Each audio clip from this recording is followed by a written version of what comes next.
लोगों ने एक बड़ा कार्यक्रम देखा। वो हमारे अध्यापक भर्ती परीक्षा का प्रथम चरण का बाद मामला था। और जैसा माननीय मुख्यमंत्री जी ने वहाँ पर घोषणा भी किया है कि शीघ्र ही पुनः एक राउंड इसके चलाया जाए, मतलब कि टीआरई 2.0। उसके संबंध में मैं अपने परीक्षा नियंत्रक टीआरई के शर्मा जी से मैं अनुरोध करूंगा कि आप पहले बता दें। जैसा आप सब अवगत है कि प्रथम चरण की परीक्षा समाप्त हो गई और उसका परीक्षा फल भी घोषित कर दिया गया है और उसके आधार पर चयन पत्र भी जिलों में राज्य स्तर पर भी दिया गया है। अब हम लोग द्वितीय चरण के शिक्षक नियुक्ति प्रतियोगिता परीक्षा की तैयारी नोटिफिकेशन आज भी जारी होगा और उसका डिटेल्स में बता देता हूँ कि इसमें द्वितीय चरण में दो कैटेगरी का शिक्षकों की नियुक्ति होना है। एक तो शिक्षा विभाग द्वारा जो प्राप्त याचना उसके आलोक में नियुक्ति होगी और दूसरा है कि पिछड़ा वर्ग अति पिछड़ा वर्ग कल्याण विभाग से वैकेंसी प्राप्त हुई है शिक्षकों की नियुक्ति के लिए, उसको भी इसमें ऐड कर दिया गया है क्योंकि दोनों सेम नेचर का एग्जामिनेशन पैटर्न है, इसलिए एक ही वैकेंसी के साथ दोनों को ऐड किया हुआ है, एक ही नोटिफिकेशन। तो सबसे पहले मैं बता देता हूँ शिक्षा विभाग द्वारा जो याचना प्राप्त हुई है उस मध्य विद्यालय के लिए जो 6 से 8 तक के लिए विद्यालय अध्यापक की नियुक्ति होगी, उसकी कुल संख्या है 16,140। दूसरा है माध्यमिक विद्यालय 9-10 के लिए विद्यालय अध्यापकों के लिए कुल पद है 18,877। माध्यमिक विद्यालय वर्ग 9-10 के विशेष विद्यालय अध्यापकों के लिए उसकी कुल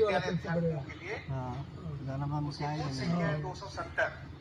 उच्च माध्यमिक वर्ग 11-12 तक के विद्यालय अध्यापकों के लिए कुल पद है 18,577।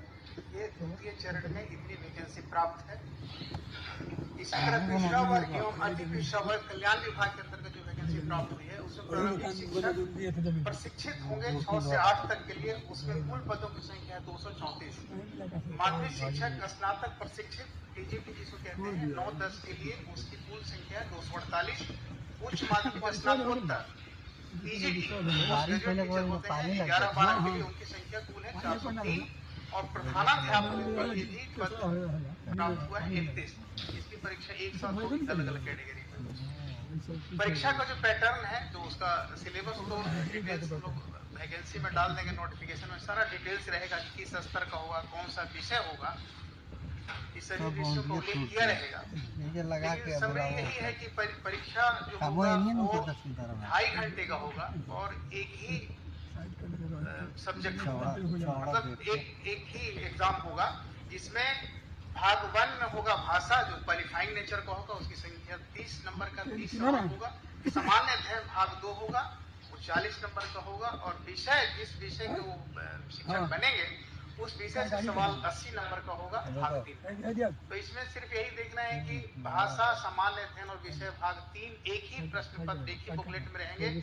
पहला जो भाषा होगा क्वालिफाइंग नेचर का होगा, क्वालिफाई करने के बाद ही मेरिट लिस्ट बनेगा रेस्ट सब्जेक्ट पर, बहुत इसमें क्लियर कर देना है। पिछले बार जो एग्जाम हुआ था प्रथम चरण में उसमें भाषा की परीक्षा अलग से हुई थी, हालांकि वो भी क्वालिफाइंग नेचर का ही था लेकिन उसका पेपर अलग था। इस बार एक ही बुकलेट में सबमिट कर दिया गया, पहले 2 घंटा था, इस बार 2.5 घंटे कर दिया गया। ऑनलाइन आवेदन पत्र भरने की जो संबंधित तिथि है, निबंधन एवं भुगतान प्रारंभ करने की तिथि 5/11 से 14/11 कल से शुरू होगा। निबंधन और फॉर्म शुल्क जमा करने की तिथि 5/11 से 14/11, विलम्ब शुल्क के साथ निबंधन एवं भुगतान की अंतिम तिथि 17/11 होगी। 3 दिन और बढ़ा दिए हम लोग नोटिफिकेशन के लिए। ऑनलाइन आवेदन प्रारंभ करने की तिथि 10/11/2023, मतलब ये फॉर्म रजिस्ट्रेशन शुरू होगा लेकिन फॉर्म भरने का जो एक्चुअल होगा वो 10/11 से सिस्टम ऑन हो जाएगा। ऑनलाइन आवेदन भरने की अंतिम तिथि है 25/11, लेकिन इसमें ये नोट करना बहुत जरूरी है इस बार का डेट एक्सटेंड नहीं होगा क्योंकि हम लोग बहुत कम और सीमित समय में एग्जामिनेशन लेकर एग्जामिनेशन क्लियर करना है, रिजल्ट निकालना है टाइमली। मैंने वो तो बढ़ना ही वजन बा हम लोगों ने कोशिश किया है कि 25/11 जो टाइम होगा उसके बाद एक्सटेंड नहीं करेंगे, जो ही करना है 25/11 के अंदर ही करना है। ये इसका मुख्य बिंदु है और सर वो होगा कि डिटेल्स इसमें मैं थोड़ा सा सप्लीमेंट कर देना चाहूँगा। पहली बात कि टीआरई 1 में जो भी हम लोगों ने अनुभव किया और उसमें जो भी अभ्यर्थियों को भी समस्याएं हुई, उन सबको ध्यान में रखते हुए हम लोगों ने कुछ सुधार कर कुछ परिवर्तन किए हैं। इसमें पहला सुधार तो ये हुआ कि जो परीक्षा 2 दिन हो रही थी पहले, उस परीक्षा को हम लोगों ने एक ही दिन कर दिया ताकि लोगों को अनावश्यक एक दिन नाइट हॉल्ट यहाँ न करना पड़े। काफी लोगों को पिछले बार कठिनाई हुई थी इसके कारण से, तो एक ही दिन की परीक्षा हम लोगों ने बना दिया है। इसलिए हम लोगों ने वो क्वालिफाइंग वाला जो क्वेश्चन है वो घटा करके उसको हम लोगों 30 कर दिया है और 30 इसी में जोड़ दिया है। मतलब अब टोटल क्वेश्चंस हो जाएंगे 150, जिसमें से 30 रहेंगे क्वालिफाइंग नेचर के और भाग 1 होगा, भाग 2 होगा वही फिर से 40 और 80 का जैसे पिछले बार था। और इस परिवर्तन से एक और हम लोगों ने परिवर्तन किया है कि 2.5 घंटे की परीक्षा होगी, लेकिन जो टाई ब्रेकर जो इस बार हम लोगों ने देखा कि टाई ब्रेकर में हमें कुल प्राप्तांक जब एक समान हो जाते हैं तो टाई ब्रेकर हम लोगों ने डेट ऑफ बर्थ हमारा था और उसके बाद अल्फाबेटिकल ऑर्डर में नाम था। तो इस बार हम लोगों ने इसमें थोड़ा सा परिवर्तन किया है और टाई ब्रेकर इस तरह से रहेगा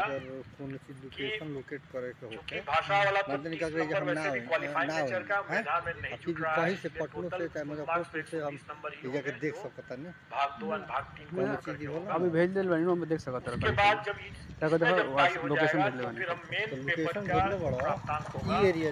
हाँ यही जगह देख लो जिसका ज्यादा होगा उससे हम वो टाइप ब्रेकर लाइव बनाएंगे। तो 1 घंटे के लिए रहेगा वो मात्र, भी अगर बराबर हो गया तो फिर दूसरा टाइप ब्रेकर भी बनेगा। तब ना भाषा जो बाकी कुछ नंबर डलबा नहीं, आईपी एड्रेस एक होखेला वो डलबा तब गूगल अर्थ होखेला वो सेकंड टाइप ब्रेकर पॉइंट बनेगा और उसके थोड़े बाद दिन लैपटॉप में देख तब डेट बाबू ऑफ में बर्थ मिलेगा, तब फिर अल्फाबेटिकल देख लेते हैं लैपटॉप में। अभी डाल क्या होगा कि मेधा को हम लोग ज्यादा तरजीह दे रहे हैं, ज्यादा प्रायोरिटी दे रहे हैं। इसके अलावा जो क्वालिफाइंग का जो 30% जैसे उसका पास मार्क्स रहेगा वो यथावत रहेगा और विद इन दैट 30 जो है क्वेश्चन जो होगा उसके अंदर 8 क्वेश्चंस जो रहेंगे वो अंग्रेजी के रहेंगे और 22 क्वेश्चन जो रहेंगे वो हिंदी के रहेंगे। उसी 30 क्वेश्चन में 8 क्वेश्चन जो रहेंगे वो अंग्रेजी के रहेंगे और 22 क्वेश्चन जो रहेंगे वो हिंदी के रहेंगे। टोटल 30 का रहेगा, लेकिन 9 नंबर उसमें क्वालिफाइंग रहेगा उसमें। उसके अलावा जो